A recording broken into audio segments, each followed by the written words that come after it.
Everyone knows, everyone, Americans, Europeans, Israelis certainly, Palestinians, everyone knows that these neighborhoods will be part of Israel in any peace settlement. And therefore, building in them in no way precludes the possibility of a two-state solution. And I want to say one more thing about our policies in Jerusalem. You know, nothing is rarer in the Middle East than tolerance for the belief of others. But it's only been under Israeli sovereignty in Jerusalem that religious freedom for all faiths has been guaranteed, and we shall continue to guarantee that religious freedom for everyone.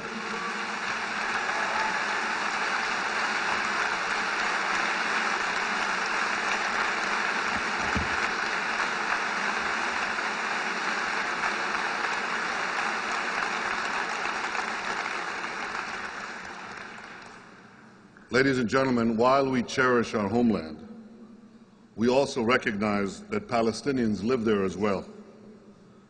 We don't want to govern them. We don't want to rule them.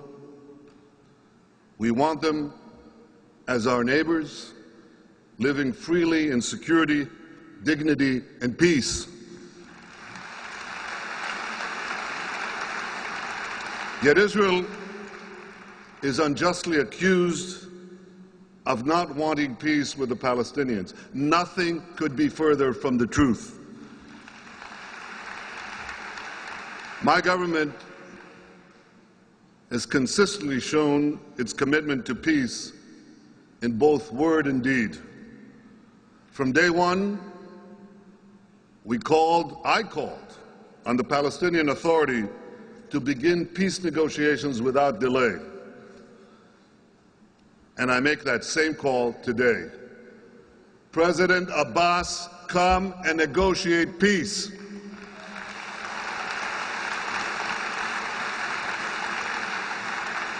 You know, that's so elementary and so obvious. You'd think we don't have to say it, because leaders who truly want peace should be able to sit face to face with each other and negotiate the peace. You can't successfully end a negotiation for peace if you don't begin it. So I call on the Palestinian leadership, come and negotiate peace.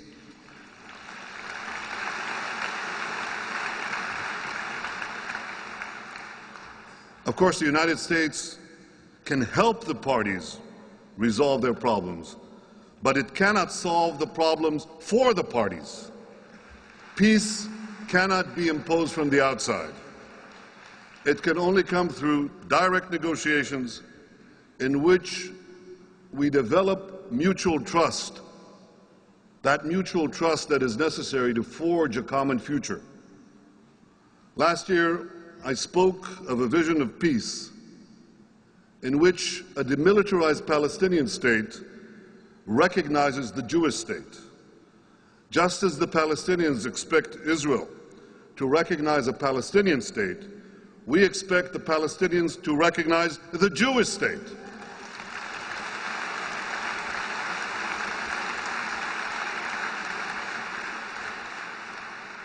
My government has removed hundreds of roadblocks, barriers, earth ramps, checkpoints, and this has facilitated tremendous Palestinian movement.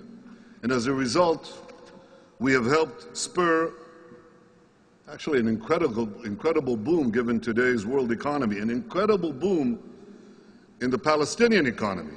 You have coffee shops, restaurants, businesses, shopping malls, even multiplex studios. Just go to Ramallah and Jenin. And that's not come about out of sheer air. We have made it possible. You cannot do this if you cannot move trucks, goods, people, customers. That's been our policy. And we added to that an unprecedented moratorium on new Israeli construction in Judea and Samaria. This is what my government has done for peace. Now I ask you, What has the Palestinian Authority done for peace? Well, you can judge for yourself. They placed preconditions on peace talks, waged a relentless international campaign to undermine Israel's legitimacy, and promoted the notorious Goldstone report that falsely accuses Israel of war crimes. In fact, they're doing that right now at the UN, at the grotesquely named UN Human Rights Commission.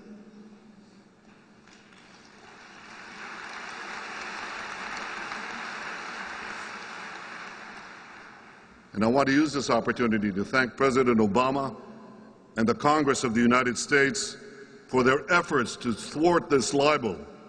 And I ask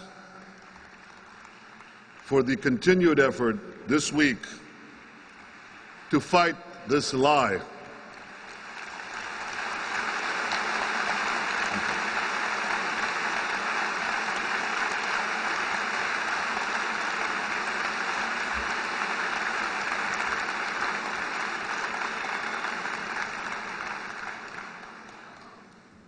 Regrettably, the Palestinian Authority has also continued the unabated incitement against Israel in their state-controlled media, in their schools and other institutions that come directly under their control, and some others too. A few days ago, in a public square near Ramallah, the Palestinians named this square after a terrorist who murdered 38 innocent Israeli civilians, including 13 children, including an American citizen, the photographer Gail Rubin. They named a public square after this murderer, and the Palestinian Authority did nothing. Ladies and gentlemen, peace requires reciprocity. It cannot be a one-way street in which Israel makes all the concessions and the Palestinian Authority makes none. That's got to change.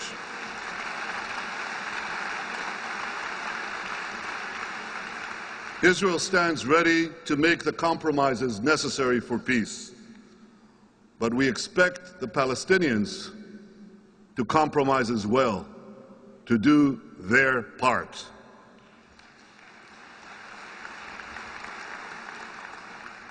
But there's one thing I'll never compromise on, and that one thing is Israel's security.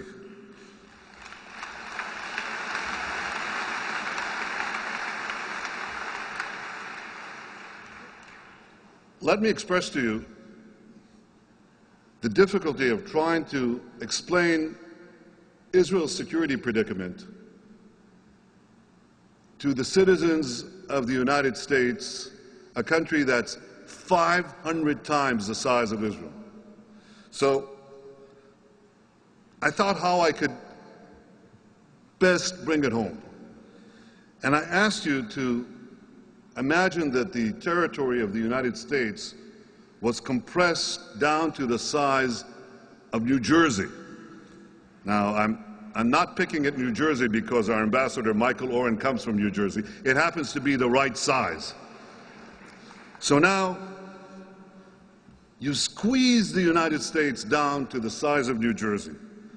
And next, you put on New Jersey's northern border an Iranian terror proxy called Hezbollah, which fires 6,000 rockets into that small state.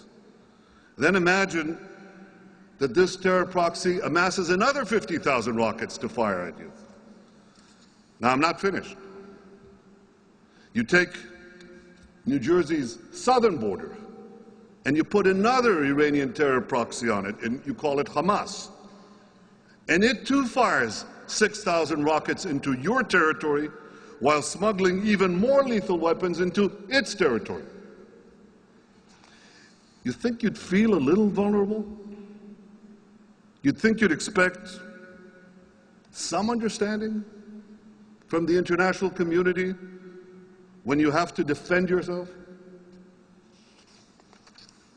I think any fair-minded person would recognize that we face security problems and challenges unlike any other nation on earth. And therefore, a peace agreement with the Palestinians must have effective security arrangements on the ground, not just on a piece of paper, on the ground.